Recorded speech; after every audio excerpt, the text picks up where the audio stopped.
내홍도 이제 큰 문제인데, 보면은, 이번에 이제 사실은 어떻게 보면 혁신을 하기 위해서 위부 인사를 영입하려고 했던 거잖아요. 네. 지금, 박영선 대표 얘기로는 안경환 명예교수 및 이상돈 중앙대 명예교수 영입에 대해 문재인 의원을 비롯한 중진 몇 분과 상의를 했고 동의를 받았다. 이런 분만큼 정당과 정치개혁에 대한 식견과 소신을 갖고 있는 분이 없는데 그런 분들도 받아들일 수 없다면 새정치연합이 얼마나 폐쇄적인가. 이런 얘기를 하는데 어떻게 보세요? 기본적으로 많이 말씀하시죠. 네, 제가 먼저 말씀드리겠습니다. 그러니까 그 안경환 교수하고 이상돈 교수 영입해서 공동 비대위원장을 하려고 했던 지금 박영선 대표의 생각 아이디어는 굉장히 좋은 아이디어라고 저는 개인적으로 생각을 하고 있어요. 근데 문제는 좋은 아이디어, 좋은 씨앗도 사실은 적절한 시기에 적절한 방법에 적절한 깊이의 씨를 뿌리면서 적절하게 이게 수분 공급이 돼야 돼요. 그래야 이게 이 좋은 씨가 싹을 틔울 수 있거든요. 문제는 이 아이디어를 적절한 방법으로 의원들에게 동의를 얻어가면서 착근을 시켜야 되는데 이 착근을 시키는 방법이 굉장히 서툴고 미숙했어요. 그러니까 옛날 논어에 보면 이 큰 나라를 다스리는데 아주 작은 생선 삼듯이 아주 조심스럽게 다뤄야 된다 이런 구절이 있거든요. 보면. 근데 이게 처음에 이제 언론에 보도가 되기는 이상돈 비대위원장 단독 체제로 간다라는 식의 얘기가 먼저 나왔어요.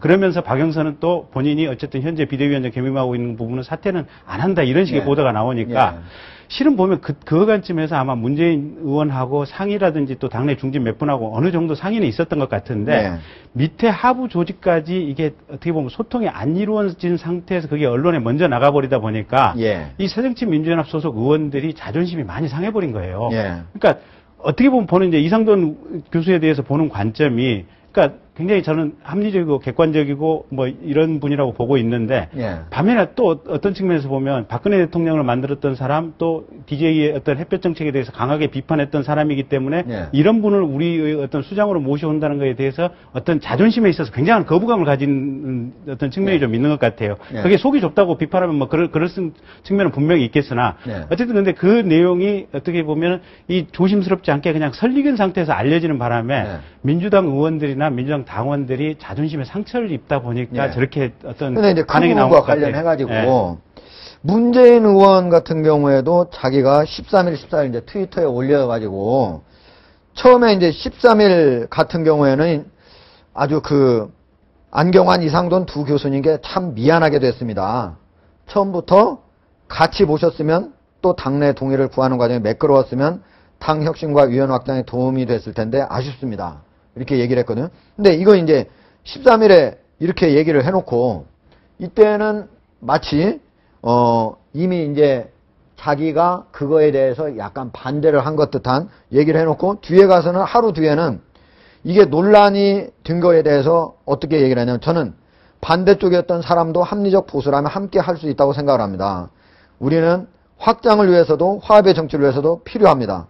적절한 시기냐 등 문제 제기는 당연하지만 열린 자세면 좋겠습니다. 이렇게 얘기를 했는데 만약에 이런 의견이라면 자기에 따르는 그런 사람들을 자기가 오히려 친노 486 이쪽이 무려 전체 민주당 130명 의원의 70명이니까 50%가 넘잖아요. 그럼 자기가 자기를 따르는 사람을 오히려 설득을 해서 자기가 그런 생각을 갖고 있다면 끌고 가야지. 이렇게 자기가 끌고 가는 사람한테 오히려 밀려가지고 흔들면은 처음에 박영선 원내대표하고 이상돈 교수하고 이렇게 셋이 만나서 그 아이디어를 전달받았을 때 만약에 문재인 의원이 거기에 기본적으로 동의를 했거나 또는 동의를 안 했다고 할지라도 사실은 자기를 따르는 의원들하고는 수시 없이 끊임없이 전화를 하면서 이런 아이디어가 나왔고 박영선 원내대표가 이런 방향으로 가려고 하는 것 같은데 너 생각은 어떠냐 계속 끊임없이 소통을 하고 거기서 의견을 결집하는 역할을 문재인 의원이 했었어야 돼요 보면.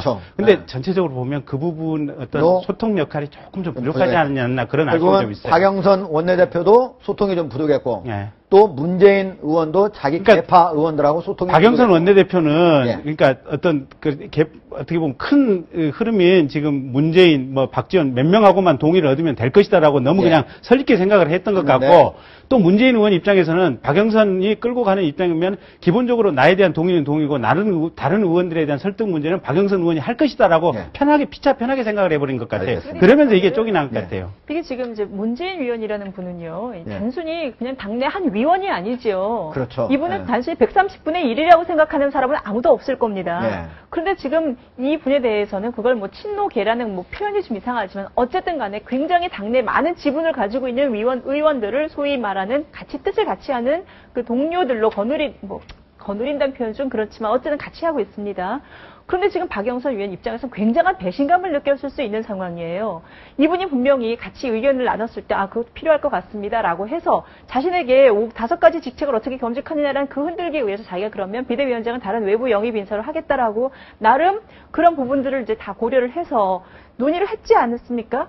그랬는데 갑자기 이제 와서 이게 어떤 당내 소통의 문제다, 뭐 안 된다 이러면서 그 많은 사람들이 왁 들고 일어나는 것에 대해서 과연 문재인 위원이 어느 정도 그에 대한 소위 수장이던 아니면 지난번에 그 대선에 그 야당 내 대선 주자로서 어떤 역할을 해 주었느냐. 제가 볼 때 역할한 게 없어요. 예. 그리고 나서 박영선 그분이 한 것은 이 트위터에 글 2개 올린 겁니다. 그러면 사실상 박영선 위원 입장에서는 굉장한 배신감과 더불어 아마 가장 중요한 이 소위 말 탈당 오는까지 나오게 된 그 심리적인 소위 말해서 심정이 상하시게 된 것은 예. 당내 중진이든 초선이든 재선이든 아무도 본인에게 힘을 실어주지 않으면서 끊임없이 흔들게 하는 것을 떠나서 오히려 앞에서의 말과 뒤에서의 말을 이렇게 다룰 수 있느냐. 예. 네. 여기서 시작한 그 배신감이 그걸 자. 이제 이중적 형태라고 볼 수가 있는데 예. 방금 말씀하셨듯이 앞에서 이야기와 뒤에서 이야기가 다르니까 예. 배신감을 굉장히 느꼈을 거라고 저도 공감을 합니다. 예. 근데 항상 지금 뒤늦게 말을 하고 있습니다. 항상 끝나고 난 다음에 세월호 단식할 때 중간에 갑자기 들어가시고 예. 이번에도 일 다 끝나고 나니까 갑자기 트위터에 이렇게 두 문장을 남기시고